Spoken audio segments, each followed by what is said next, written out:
Today's guest is Lauren Wilson, a founder, marketplace builder, and someone who has lived through one of the hardest moments in any ambitious career, when the plan you worked toward suddenly changes. Lauren spent 5 years building her startup, Dora Maar, and when she closed down in 2024, she didn't just close a company. She closed a chapter of herself she had been growing into. What followed was a season of uncertainty, reinvention, and unexpected growth, including training for and running the New York City Marathon, which helped her process change, rebuild confidence, and redefine success. Today, Lauren is continuing to build across commerce, creators, and AI with JOOPITER and Fluency, proving that reinvention isn't about going backward. It's about building what's next. Lauren, welcome to the Her Workplace Unfiltered podcast. Thank you so much. Oh my gosh, it was such a lovely introduction. Thank you. Yeah, really excited to have you here because, we've been friends for a long time and it's just fun to be interviewing your friends. Yeah. I know we've seen each other through the ups and downs. Yeah. For a long time. Of building a startup and going through all the motions. Been in the trenches together. Yeah. So I can't wait to just share with the audience more about you and your story because you've had just an incredible, impactful career. Can you take us to the beginning of kind of when your career started in fashion and how that led you to building a startup? Yeah. I mean, I have always loved fashion, just growing up. I grew up in Scottsdale, Arizona, not the fashion capital of the world. But I just loved, buying the Vogues, the Elle magazines, the, fashion tabloids, just seeing how people were expressing themselves through fashion and how there was this whole psychology to fashion. So I went to school at USC for my undergrad degree. And I remember looking on the career site, seeing that I could work in the PR offices of Jimmy Choo or Armani. And I was like, oh my God, I can build a real career in this industry. And so I started interning at 19. I was really, really young and very, very green. I made so many mistakes when I started out, but I continued to grow that career throughout my college years. And then between junior and senior year, I said, okay, New York City really is a capital of fashion. Could I live here? So I interned here for one summer before graduating. And then the next year I moved to New York City. And I've been here for 13 years now and really started my career in the heritage houses. I was at Ralph Lauren. I was at Gucci. I went to Christie's. I got my master's in costume studies from NYU, which is kind of that anthropological study of fashion. And then I made a jump to a startup when I was almost 30. I think it was 28. I went to Moda Operandi. And Moda Operandi was started by the absolute chicest woman in the world, a woman named Lauren Santo Domingo. And she really wanted to bring high fashion, the runway, to women all over the world, where women are able to shop the collections of their favorite designers straight from the runway. They don't have to go to a Neiman Marcus or a Bergdorf's. So it gave women this all pass access to fashion. And I managed the business development team there, which was working with the most extraordinarily dressed women around the world, going to events with them, going to shows with them, meeting designers, and kind of seeing how they built their archives and their collections. And as I was at Moda for 2 years, I got the idea for what became my startup of 5 years called Dora Maar. And that's where we took fashion collectors, tastemakers, influencers, and built almost this shoppable archive of their closet where customers were able to really have that authentic, genuine connection with the clothes of the collectors that they're in love with, that have collected pieces that nobody else has. And really kind of making e-commerce feel human was really what I wanted to do with Dora Maar. And, Moda was a launching pad. Dora Maar really,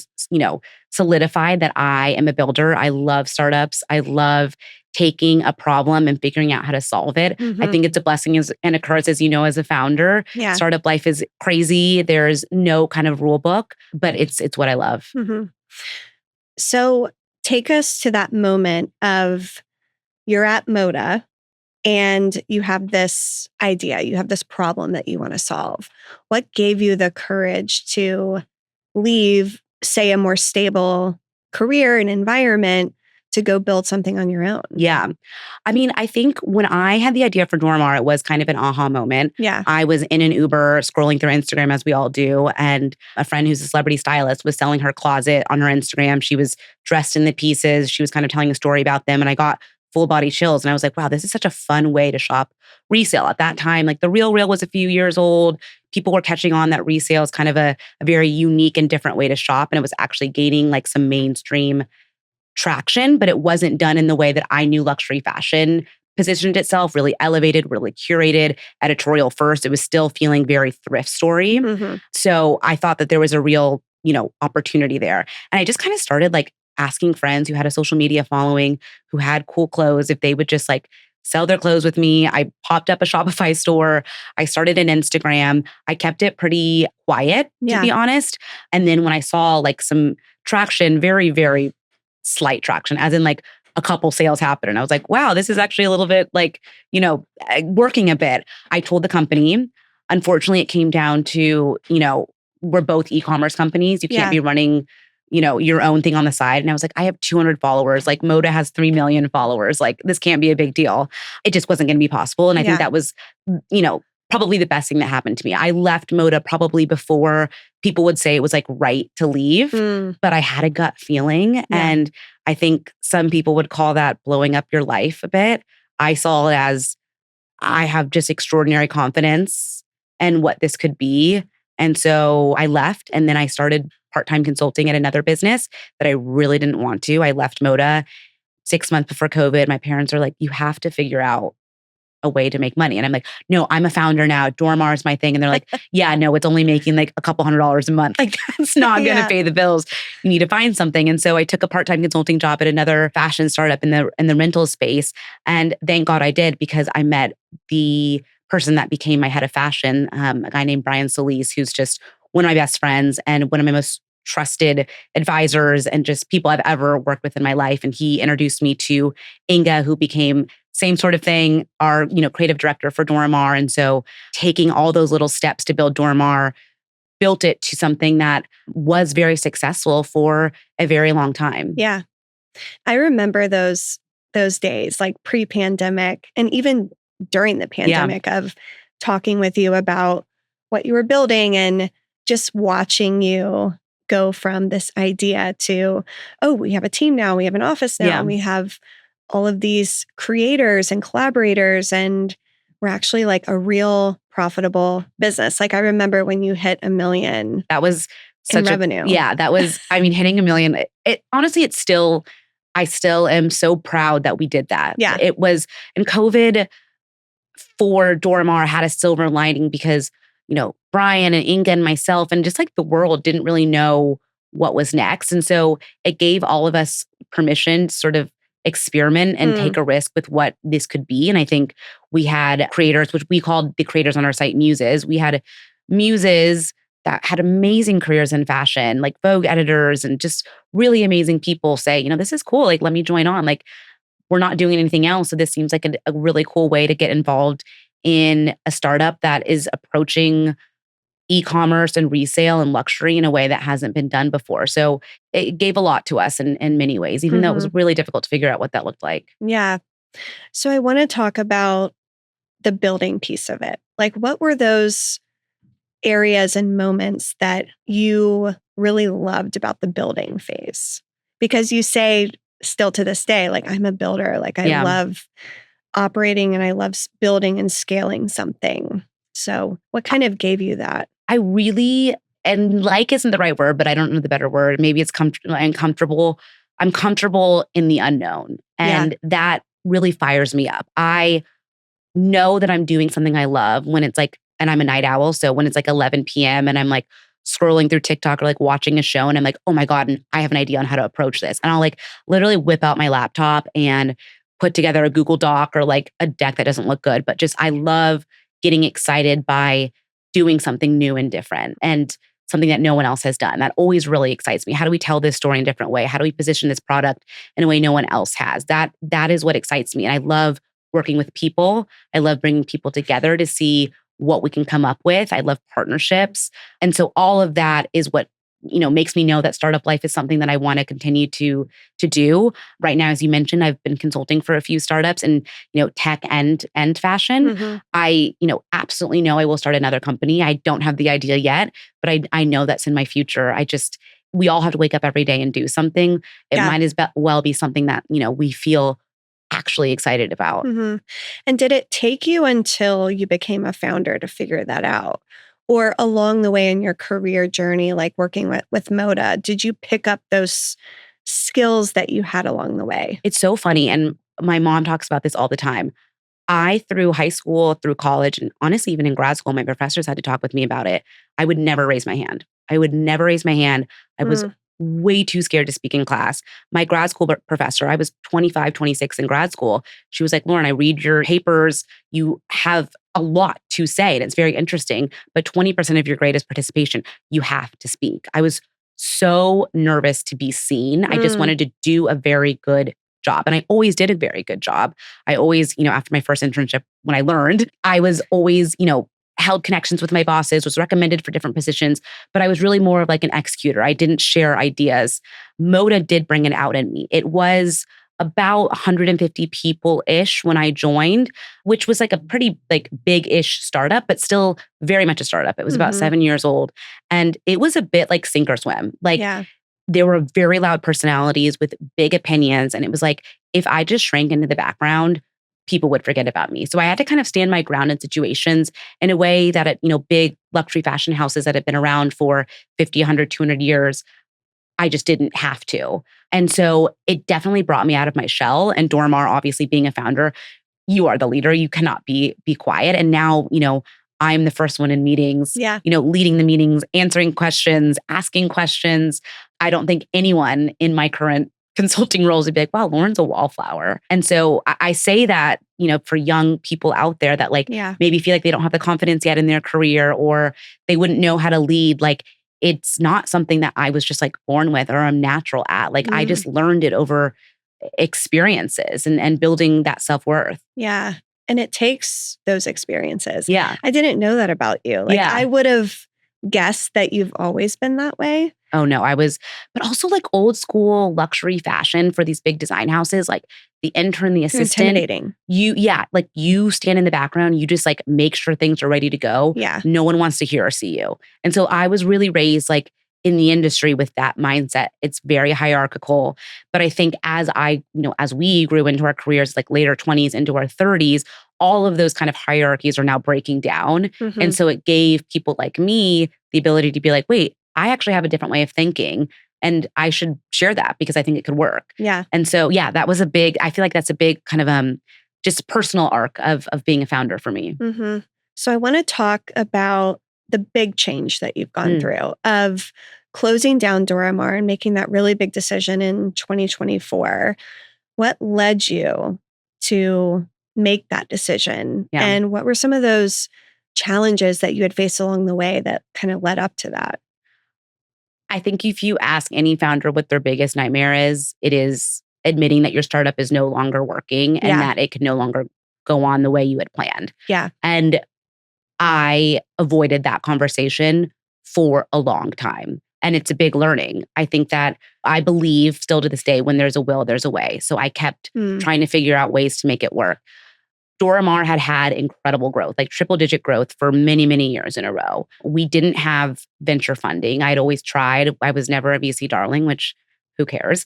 We did raise outside capital from, angel investors and high net worth individuals, but never VC. So we were really, in a way, bootstrapped in many ways for those years. And so to have that growth was really incredible. In the later half of 2023, luxury as a whole, like the macro environment, really started, especially around e-commerce, started to shift. You saw Matches Fashion, which was a huge luxury retailer based in London, just completely shut down.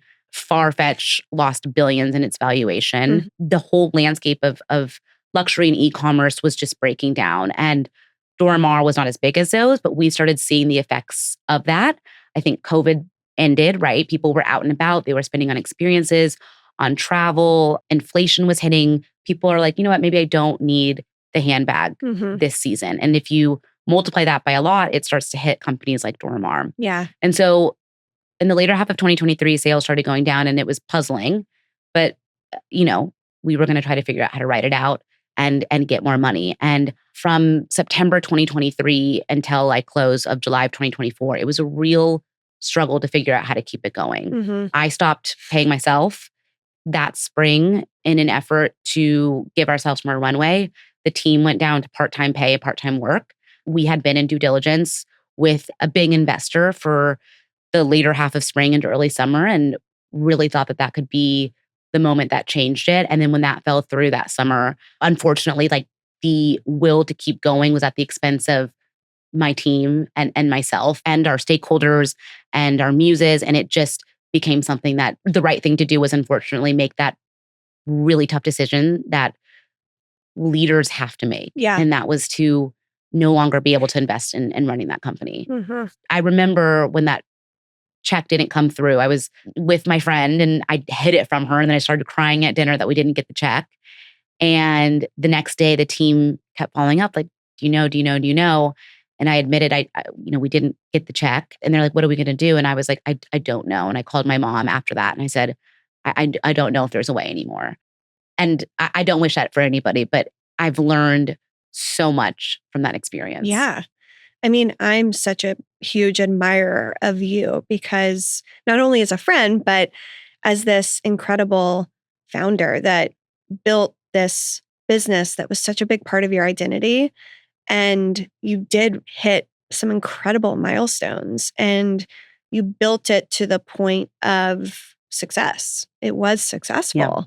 And you had to make that tough call when it just wasn't working anymore. Yeah. And it's really hard, as you said, as a founder to come to terms with that. What kind of got you through that moment? From day one to very last day, like I have been extraordinarily blessed with a team that was a ride or die team. Like when I told them we were going part-time, they stuck it out and they didn't have to, but they believed that like whether we made a way or not, they loved trying to figure out how that could happen. And they were all there when we were packing up the U-Haul, moving out of our studio in Brooklyn. So I think having them be there with me meant a lot to me and helped me in the short term. In the long term, one of the things I did figuring out what I was going to do before I even had, decided I was going to start consulting, I started getting involved in my neighborhood. We had all these neighborhood events in Brooklyn Heights. And so I like threw my back into like throwing events at these like fundraisers and things. I was like, I know how to raise money. Yeah. So I constantly kept busy and kept finding other ways to hit goals. I'm a very goal-oriented, action, solutions-driven person. So if it wasn't going to be Dora Maar, I needed to find other spaces to put that in. And that is when I decided to do the New York City Marathon as well. Basically, a year before, I was like, okay, I have an opportunity to do this.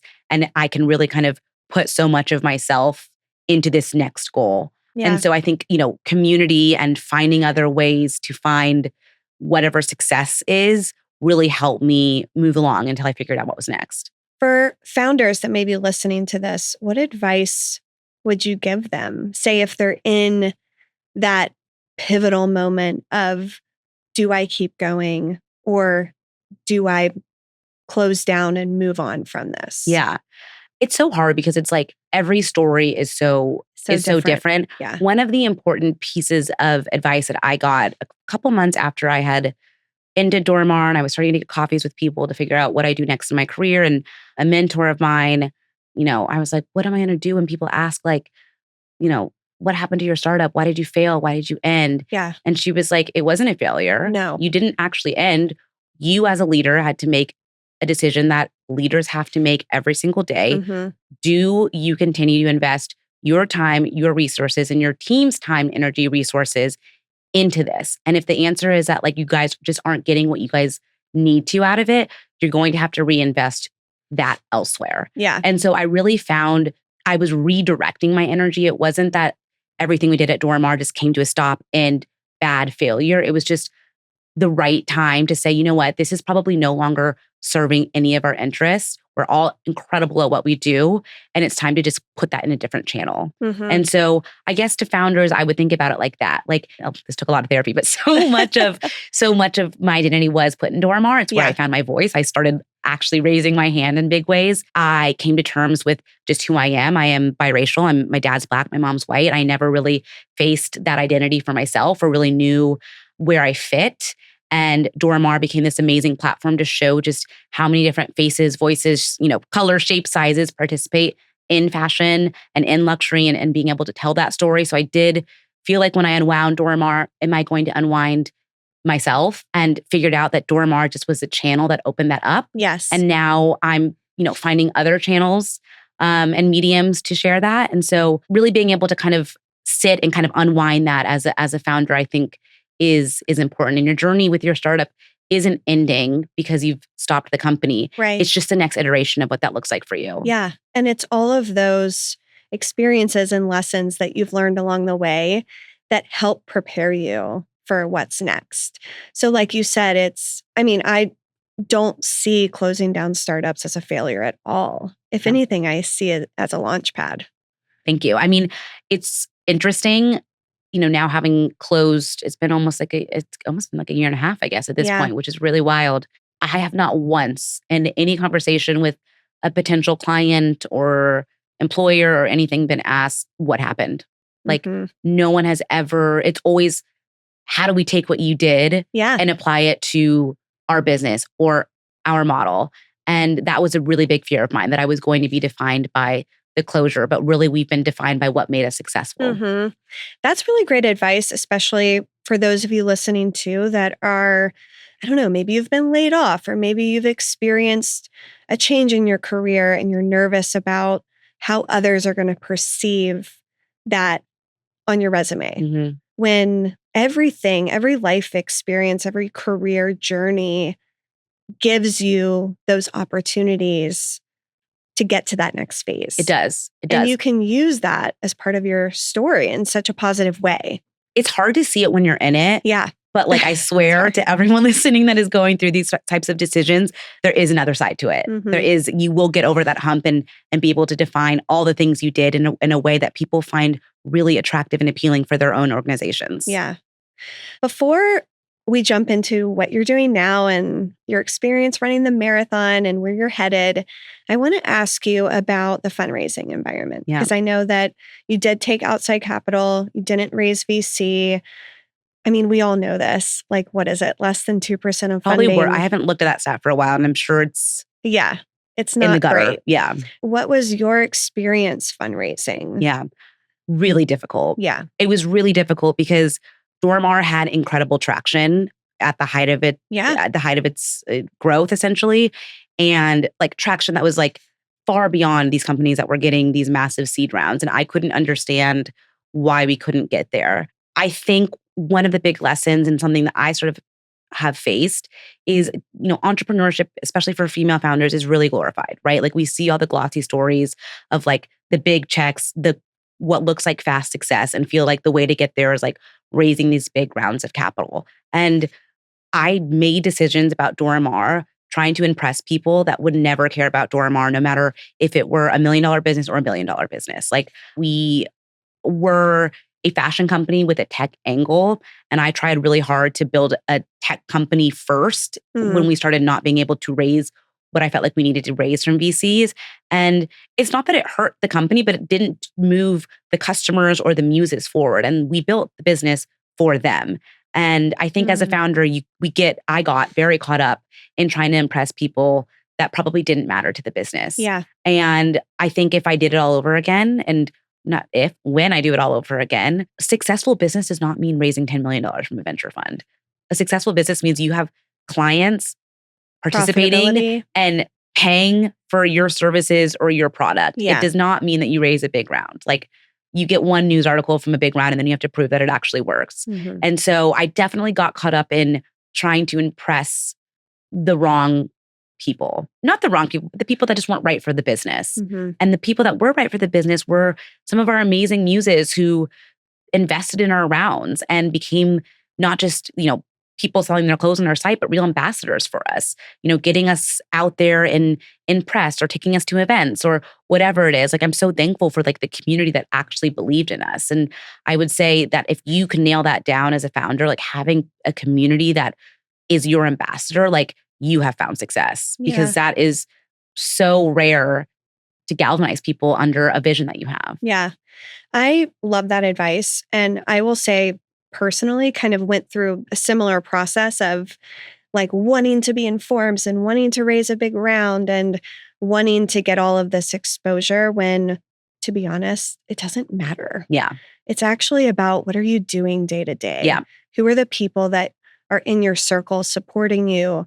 Who are the people you're impacting? It's those like little milestones that lead up to the big things, but you don't need all of that exposure. Yeah. Yeah. You just want the right people for your business. Yeah. And sometimes, and for Dora Maar, the venture world was not the right people. And like, that is okay. Yeah. And I think people pleasing and not people pleasing is a very important skill and lesson I've learned in the fundraising cycle. Yeah. Thank you for that. So I want to talk about what's next. Yeah. So first, you ran the New York City Marathon, which Yes. is incredible. Thank you. And I watched your journey along the My way. 7-minute long reel because I had to capture every mile.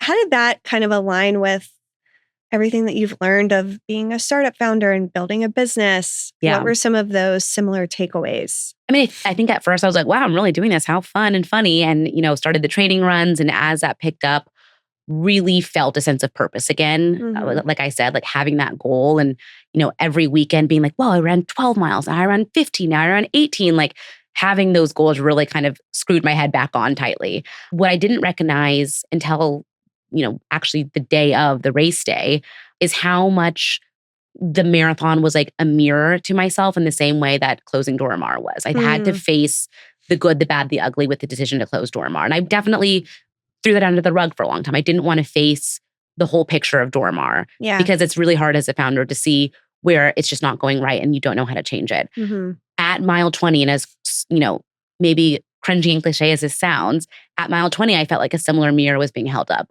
That is when you cross the bridge into the Bronx. It's kind of a bit of a hill. You're dead tired. And I literally started crying on that bridge. And nothing like even particularly hurt, but it's almost like I hit this emotional wall of, this is so hard. I don't know if I can make it through this. And the first thing that flooded into my head was closing Dora Maar and all the people I let down. The muses, my team, my family, investors, friends that had invested, letting down myself. And there was a split moment where I almost gave into that and said, you know what, I'm going to walk off the course. Like, this is just really hard. Physically, my body hurts, but also emotionally, like, this is hard. And then I was like, nope, you can get through hard things. And I literally cried through the tears. I kept running the additional, 6 miles to cross that finish line. And I think it really was for me a metaphor of the only way to get through these hard things is just continuing to put one foot in front of the other. It doesn't matter what it looks like. Yeah. It doesn't matter if I was crying. It doesn't matter that like there was like salt all over my like cute little bandit outfit because I've been sweating so much from the electrolytes and all that stuff. Like it doesn't matter how you put your feet in front of the other. It just matters that you do it. And that became something really extraordinary and special for me and really hard. But I signed up for another one this fall because why not? We're still going.